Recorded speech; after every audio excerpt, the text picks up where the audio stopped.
तो हेलो दोस्तों, नमस्ते, प्रणाम। हम रवि दिलो भारती आप सब के बीच फिर से एक मिनी ब्लॉग लेके आ चुके हैं भाई। तो आप लोग देख रहे होंगे, बहुत दिन से वीडियो नहीं लेकर आ रहे थे।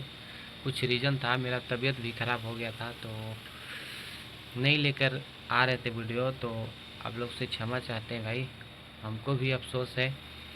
तो आज फिर बहुत दिन के बाद स्टूडियो आए हैं और मेरा 2 देवी गीत है। तो आज यहीं रात भर रुके हैं, रुक कर रिकॉर्डिंग करेंगे। रिकॉर्डिंग करके बहुत जल्द आप लोग के बीच आ जाएगा।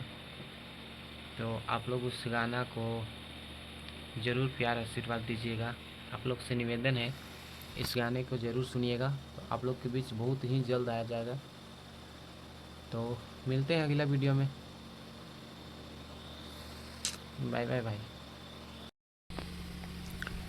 तो आप लोग देख रहे हैं मेरे साथी में एक और आया है, सुभाष नाम है मेरा राइटर जो गाने को लिखता है। देख रहे हो भाई, यहीं पे सोए हैं और अभी थोड़ा आराम कर रहे हैं। खाना वाना खा लेंगे, उसके बाद गाना रिकॉर्डिंग करेंगे। तो हो सकता है आप लोग को दिखाएंगे भी। इधर मेरा एक गाना रखा हुआ है,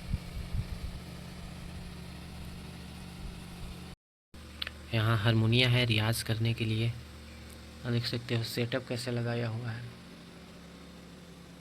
ये वाला चार चार पाँच ठे बोल है, वो अभी नहीं जला है। अंदर वोकल रूम है, देख सकते हो। जिसको भी रिकॉर्डिंग करवाना होगा वो आ सकते हैं यहाँ पे। बहुत ही अच्छा रिकॉर्डिंग होता है।